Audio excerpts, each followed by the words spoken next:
ഒന്നും രണ്ടുമല്ല, തൻ്റെ ജീവിതത്തിൽ 10,000-ത്തിലധികം വരുന്ന ആളുകളെ സ്വന്തം കൈകൊണ്ട് കബറടക്കുകയും 6,000-ത്തിലധികം മയ്യത്തുകൾ കഴുകി കഫൻ ചെയ്യുകയും ചെയ്ത ഒരു മനുഷ്യനുണ്ട്. അഹമ്മദ് ഹറൈച്ചി എന്ന് പറയുന്ന മനുഷ്യനാണത്. ഓസ്ട്രേലിയയിൽ ജീവിക്കുന്ന അഹമ്മദ് ഹറൈച്ചി മുസ്ലിം അണ്ടർടേക്കർ എന്നാണ് അറിയപ്പെടുന്നത്. തൻ്റെ 14-ാം വയസ്സിൽ ഒരു പോക്കറ്റ് മണിക്ക് വേണ്ടി മയ്യത്തുകൾ എടുക്കാൻ തുടങ്ങിയ അദ്ദേഹം കഴിഞ്ഞ 30 വർഷമായി ഈ തൊഴിൽ ചെയ്തുകൊണ്ടേയിരിക്കുന്നു. ഓസ്ട്രേലിയയിലെ സിഡ്നിയിലാണ് അദ്ദേഹം വളർന്നത്.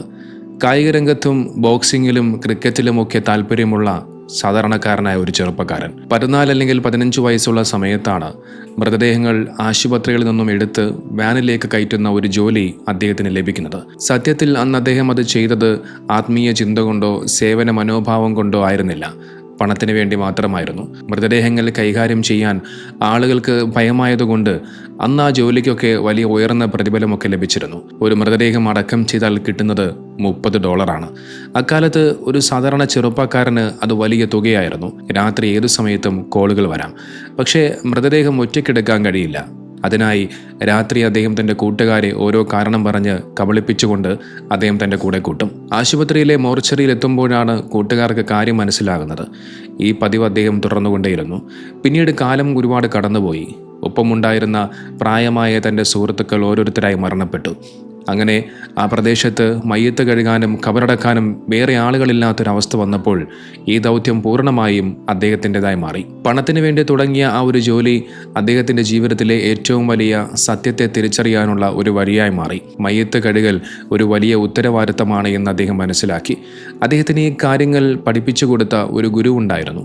30 വർഷത്തോളം മയ്യത്ത് കഴുകൽ തൊഴിലായി ചെയ്ത ഒരു പ്രായമായ ഒരു വയോധികനായ മനുഷ്യൻ. സ്വന്തം മക്കളുടെ മരണവും ഭാര്യയുടെ മരണവുമെല്ലാം കണ്ട് ഒടുവിൽ വാർദ്ധക്യത്തിലെത്തിയ ആ മനുഷ്യൻ അദ്ദേഹത്തെയും ഒരു മകനെ പോലെ കൂടെ നിർത്തി കാര്യങ്ങളൊക്കെ പഠിപ്പിച്ചു കൊടുത്തു. ഒരു ദിവസം ഒരു ചെറുപ്പക്കാരൻ്റെ ജനാസ കഴുകാൻ വേണ്ടി വലിയൊരു ജനക്കൂട്ടം അവിടെ തടിച്ചുകൂടിയിട്ടുണ്ടായിരുന്നു. രോഗബാധിതനായിരുന്ന ആ ഗുരു പെട്ടെന്നേക്ക് അവിടേക്ക് എത്തുകയാണ്. ഒരു കസേരയിട്ട് ടേബിളിന് മുന്നിൽ അങ്ങിരുന്നു. എന്നിട്ട് അദ്ദേഹം ഈ മനുഷ്യനോട് പറയുന്നുണ്ട്, തുടങ്ങൂ, ഞാൻ നോക്കട്ടെ എന്ന്. അദ്ദേഹം ഗുരുവിൻ്റെ മേൽനോട്ടത്തിൽ വളരെ സൂക്ഷ്മതയോടുകൂടി മയ്യത്തൊക്കെ കഴുകി വൃത്തിയാക്കി. അത് കഴിഞ്ഞപ്പോൾ ആ ഗുരു അദ്ദേഹത്തിൻ്റെ കൈപിടിച്ചുകൊണ്ട് പറയുന്നുണ്ട്, ഇപ്പോൾ എനിക്ക് സന്തോഷമായി. ഞാൻ മരിക്കുമ്പോൾ എന്നെ കഴുകാൻ നീ ഉണ്ടാകുമെന്ന് എനിക്കിപ്പോൾ ഉറപ്പായി. ആ വാക്കുകൾ പറഞ്ഞുകൊണ്ട് ആ മനുഷ്യൻ അവിടെ നിന്നും നടന്നു പോവുകയാണ്. 2 ദിവസങ്ങൾക്ക് ശേഷം ആ മനുഷ്യൻ മരണപ്പെട്ടു എന്നുള്ള വാർത്തയാണ് അദ്ദേഹത്തിന് കേൾക്കാൻ സാധിച്ചത്. തനിക്ക് വഴി കാണിച്ചു തന്ന മയ്യത്ത് കഴുകാൻ പഠിപ്പിച്ച ആ ഗുരുവിനെ സ്വന്തം കൈകൊണ്ട് കഴുകി കബറടക്കാൻ അദ്ദേഹത്തിന് കഴിഞ്ഞു എന്നുള്ളതാണ്. മരണത്തെക്കുറിച്ചുള്ള ചില ചിന്ത അദ്ദേഹത്തെ കൂടുതൽ വിനീതനാക്കി മാറ്റി. ഒരു മയ്യത്ത് പരിപാലകന് എപ്പോഴും ശാന്തമായ അന്തരീക്ഷത്തിൽ മാത്രമായിരിക്കില്ല ജോലി ചെയ്യേണ്ടി വരുന്നത്. അതുകൊണ്ട് തന്നെ അതിദാരുണമായ പല സംഭവങ്ങൾക്കും അദ്ദേഹത്തിന് സാക്ഷിയാകേണ്ടി വന്നിട്ടുണ്ട്. അദ്ദേഹം ഓർക്കുന്ന ഒരു സംഭവമുണ്ട്. പോലീസിനെ വെട്ടിച്ച് ഓടിക്കുന്നതിനിടയിൽ കാർ അപകടത്തിൽപ്പെട്ട് തീപിടിച്ച് 99% കത്തിക്കരിഞ്ഞു പോയ 2 ചെറുപ്പക്കാരായ സുഹൃത്തുക്കളെക്കുറിച്ച് അദ്ദേഹം ഓർത്തു വെക്കുന്നുണ്ട്. അവരെ എങ്ങനെ കഴുകുമെന്ന് എല്ലാവരും സംശയിച്ചു നിന്നു. എന്നാൽ തൻ്റെ മനസാക്ഷിയോട് നീതി പുലർത്താൻ ഈറൻ തോർത്തുപയോഗിച്ച് 20ഓളം തവണ ഒപ്പിയെടുത്ത് വളരെ ശ്രദ്ധയോടുകൂടിയാണ് അദ്ദേഹം ആ ശരീരങ്ങൾ വൃത്തിയാക്കിയത്. മറ്റൊരു സംഭവത്തെക്കുറിച്ചുകൂടി അദ്ദേഹം പറയുന്നുണ്ട്. തണുപ്പ് കാലത്ത് വീട്ടിലെ ഹീറ്ററിന് സമീപം മരിച്ചു കിടന്ന ഒരാൾ ആരും അറിയാതെ 6 ആഴ്ചകളോളമാണ് ആ മൃതദേഹം അവിടെ തന്നെ കിടന്നത്. ശരീരം ജീർണിച്ച് വയറ് പൊട്ടിത്തെറിച്ച അവസ്ഥയിലായിരുന്നു. മോർച്ചറിയിൽ എത്തിച്ചപ്പോൾ ദുർഗന്ധം കാരണം പോലീസുകാർക്ക് പോലും അവിടെ നിന്നും നിൽക്കാൻ സാധിച്ചില്ല. വിക്സ് ഇൻഹേലർ മൂക്കിൽ വെച്ചാണ് അദ്ദേഹം ആ ഒരു മൃതശരീരം വൃത്തിയാക്കിയത്. അപ്പോൾ അത്തരത്തിലുള്ള ഒരുപാട് സംഭവങ്ങൾക്ക് അദ്ദേഹം സാക്ഷിയായിട്ടുണ്ട്. എന്നാൽ അദ്ദേഹത്തെ ഏറ്റവും കൂടുതലും കരയിപ്പിച്ചത് കുഞ്ഞുങ്ങളുടെ മരണങ്ങളാണ്. ഒരു സംഭവം അദ്ദേഹം പങ്കുവെക്കുന്നുണ്ട്. സ്കൂളിൽ കുസൃതി കാണിച്ച ഒരു മകനെ കൂട്ടാൻ വേണ്ടി വന്ന ഒരു ഉമ്മ തിരികെ പോകുന്ന സമയത്ത് കാറിൻ്റെ ബ്രേക്കിനിടയിൽ ഒരു വാട്ടർ ബോട്ടിൽ വീണു പോവുകയാണ്. അതെടുക്കാൻ വേണ്ടി കുനിയുന്ന സമയത്ത് അബദ്ധത്തിൽ ആക്സിലേറ്ററിൽ കാലമരുകയും കാർ മുന്നോട്ട് കുതിച്ച് സ്കൂൾ ഭിത്തിയിലേക്ക് ഇടിച്ചു കയറുകയും ചെയ്തു. അപകടത്തിൽ 2 കുഞ്ഞുങ്ങൾ തൽക്ഷണം മരണപ്പെട്ടു പോയി. അതിലൊരു കുട്ടിയുടെ കബറടക്കത്തിന് പോകുന്ന സമയത്ത് കുട്ടിയുടെ പിതാവ് കൂടെ ഉണ്ടായിരുന്നു. ആ പിതാവ് പറഞ്ഞ മറുപടി അദ്ദേഹത്തെ വല്ലാതെ അത്ഭുതപ്പെടുത്തി. ഞാൻ അവരോട് പുറത്തിരിക്കുന്നു, അവരും ഒരു ഉമ്മയല്ലേ. 6 മാസം മുമ്പ് അവരുടെ ഭർത്താവ് മരിച്ച സമയത്ത് ആ വീട്ടിൽ പോയി ഭക്ഷണം കഴിച്ചയാളാണ് ഞാൻ. ഇതൊരു അപകടമാണ്. ഞാൻ പടച്ചവനെ ഓർത്ത് മാപ്പ് നൽകുന്നു. ഇതാണ് ഇസ്ലാമിൻ്റെ യഥാർത്ഥ സൗന്ദര്യം. ഇത്തരം അനുഭവങ്ങൾ നമ്മെ പഠിപ്പിക്കുന്നത് ക്ഷമയുടെയും വിട്ടുവീഴ്ചയുടെയും പാഠങ്ങളാണെന്ന് അദ്ദേഹം പറഞ്ഞു വെക്കുന്നുണ്ട്. ഈ അനുഭവങ്ങളിൽ വെച്ച് ഏറ്റവും അത്ഭുതകരവും ചിന്തിപ്പിക്കുന്നതുമായ ഒരു സംഭവം കൂടി അദ്ദേഹം പറയുന്നുണ്ട്. ഏകദേശം 25 വർഷങ്ങൾക്ക് മുമ്പ് ഖബർസ്ഥാനിൽ എക്സ്കവേറ്റർ യന്ത്രം ഉപയോഗിച്ചുകൊണ്ട് അധികമായി ഒരുപാട് ഖബറുകൾ കുഴിച്ചുകൊണ്ടിരിക്കുകയായിരുന്നു അദ്ദേഹം. ആ സമയത്ത് നല്ല ഉയരമുള്ള ബ്ലാക്ക് ലെതർ ജാക്കറ്റൊക്കെ ധരിച്ച ഒരു ചെറുപ്പക്കാരൻ 2 സുഹൃത്തുക്കളോടൊപ്പം അവിടേക്ക് വരികയാണ്. എന്നിട്ട് അയാൾ ഖബറിലേക്ക് ഇങ്ങനെ നോക്കുന്നുണ്ട്. എന്നിട്ട് ചോദിച്ചു, ഇവിടെ വേറെ ആരെങ്കിലും മയ്യത്തടക്കുന്നുണ്ടോ എന്ന്. അപ്പോൾ ഇദ്ദേഹം പറഞ്ഞു, ഇല്ല, ഞാൻ മുന്നൊരുക്കമായി ഒരെണ്ണം കുഴിച്ചിടുന്നു എന്ന് മാത്രമാണ്. ആ ചോദ്യം ചോദിച്ച മനുഷ്യൻ്റെ പേര് അലി എന്നായിരുന്നു. ഉടൻ തന്നെ സുഹൃത്തുക്കൾ അലിയും കൂട്ടി അവിടെ നിന്നും പോകുന്നുണ്ട്. തൊട്ടടുത്ത ദിവസം മഴയായിരുന്നു. 2-ാം ദിവസം ഒരു കോള് വരികയാണ്, ഒരു മയ്യത്തടക്കാനുണ്ട്. സാധാരണയിലും വലിയൊരാളാണ്, ഖബർ കുറച്ചുകൂടി വലുതാക്കേണ്ടതുണ്ട്. അങ്ങനെ അവിടേക്ക് മയ്യത്ത് കൊണ്ടുവന്നു. മയ്യത്തിൻ്റെ നീളം കൂടുതലായതുകൊണ്ട് കാലുകൾ അല്പം മടക്കിയാണ് ഖബറിലേക്ക് വെച്ചത്. കഫൻ തുണിയിലായതുകൊണ്ട് ആരാണ് മരിച്ചത് എന്ന് അദ്ദേഹത്തിന് മനസ്സിലായിരുന്നില്ല.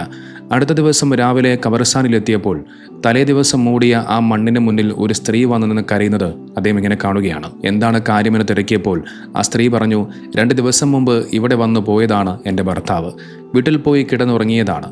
രാവിലെ നോക്കുമ്പോൾ മരിച്ചുപോയി. വെറും 40 വയസ്സായിരുന്നു അദ്ദേഹത്തിൻ്റെ പ്രായം. അദ്ദേഹം ചോദിച്ചു, അദ്ദേഹത്തിന് ഒരു ലെതർ ജാക്കറ്റ് എന്തെങ്കിലും ഉണ്ടോ? ആ സ്ത്രീ അത്ഭുതത്തോടു കൂടി പറയുകയാണ്, അതെ, അദ്ദേഹത്തിന് ഏറ്റവും പ്രിയപ്പെട്ടൊരു ജാക്കറ്റാണത്. കൂടെ 2 സുഹൃത്തുക്കൾ ഉണ്ടായിരുന്നു എന്നുകൂടി അദ്ദേഹം ചോദിക്കുന്നുണ്ട്. അതെ, അദ്ദേഹത്തിൻ്റെ സുഹൃത്തുക്കളായിരുന്നു അവർ. തൊട്ടടുത്ത ദിവസത്തെ ഖബറിലെ നെയിം ബോർഡിലേക്ക് നോക്കിയപ്പോൾ അതിൽ എഴുതിയിരിക്കുന്നു അലി എന്ന്. 2 ദിവസം മുമ്പ് വന്ന് സ്വന്തം ഖബറിലേക്ക് നോക്കി തിരികെ പോയ അതേ അലി താൻ കിടക്കാൻ പോകുന്ന മണ്ണിലേക്ക് അവൻ തൻ്റെ സ്വന്തം കണ്ണുകളാൽ നോക്കി നിൽക്കുകയായിരുന്നു. നമ്മളിൽ ആർക്കെങ്കിലും അറിയാമോ നമ്മൾ നാളെ കിടക്കാൻ പോകുന്ന മണ്ണ് ഏതാണെന്ന്? ആയിരക്കണക്കിന് അപരിചിതരായ മനുഷ്യരുടെ മയ്യത്തുകൾ കഴുകിയ അദ്ദേഹത്തിൻ്റെ ജീവിതത്തിലെ ഏറ്റവും പ്രയാസകരമായ ഒരു നിമിഷത്തെക്കുറിച്ച് അദ്ദേഹം പറയുന്നുണ്ട്. ആശുപത്രിയിൽ വെച്ച് വാപ്പയുടെ മരണ സർട്ടിഫിക്കറ്റിൽ ഒപ്പിടുമ്പോൾ താൻ ജനിച്ചപ്പോൾ ജനന സർട്ടിഫിക്കറ്റിൽ ഒപ്പിട്ട വാപ്പയുടെ മുഖമാണ് അദ്ദേഹത്തിന് ഓർമ്മ വന്നത്. വാപ്പയുടെ മയ്യത്തുമായി വാൻ ഓടിച്ചു പോകുമ്പോൾ പണ്ട് തനിക്ക് വണ്ടി ഓടിക്കാൻ പഠിപ്പിച്ചു തന്ന വാപ്പ പിന്നിൽ മരിച്ചു കിടക്കുകയായിരുന്നു. എന്നെ ചെറുപ്പത്തിൽ കുളിപ്പിച്ചു തന്ന വാപ്പയെ ഇന്ന് ഞാൻ കുളിപ്പിക്കുന്നു. എനിക്ക് തണുക്കുമ്പോൾ ബെഡ്ഷീറ്റ് പുതപ്പിച്ചു തന്ന വാപ്പയെ ഇന്ന് ഞാൻ വെളുത്ത കഫൻ തുണി പൊതിയുന്നു. ഖബറിൽ വെച്ച് വാപ്പയുടെ തണുത്തുറഞ്ഞ കവളിൽ അവസാനമായി ഉമ്മവയ്ക്കുമ്പോൾ അദ്ദേഹം പതുക്കെ പറഞ്ഞു, വാപ്പ, താങ്കൾ പോയിട്ടില്ല. താങ്കളുടെ യഥാർത്ഥ ജീവിതം ആരംഭിക്കുന്നതേയുള്ളൂ. അധികം വൈകാതെ ഞങ്ങളും താങ്കൾക്കരികിലേക്ക് എത്തും. നോക്കൂ, നമ്മുടെ ജീവിതത്തിൽ നമ്മൾ നേരിടേണ്ടി വരുന്ന ഏറ്റവും വലിയൊരു യാഥാർത്ഥ്യമുണ്ട്. നമ്മൾ നമ്മുടെ മാതാപിതാക്കളെ കബറടക്കും, അല്ലെങ്കിൽ നമ്മുടെ മക്കൾ നമ്മളെ കബറടക്കും. ഇതിൽ നിന്നും ഒളിച്ചോടാൻ ആർക്കും സാധ്യമല്ല.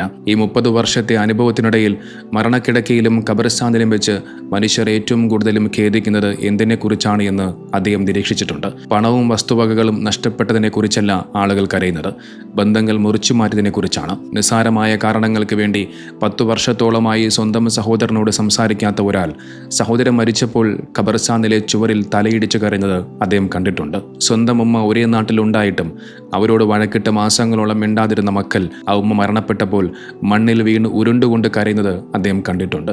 അതുകൊണ്ട് എനിക്ക് നിങ്ങളോട് ഒന്ന് മാത്രമേ പറയാനുള്ളൂ, അഹങ്കാരം മാറ്റിവെക്കുക, നിങ്ങളുടെ ബന്ധങ്ങൾ കൂട്ടിച്ചേർക്കുക, തെറ്റുകൾ പറ്റിയിട്ടുണ്ടെങ്കിൽ പരസ്പരം മാപ്പ് ചോദിക്കുക, മാപ്പ് നൽകുക.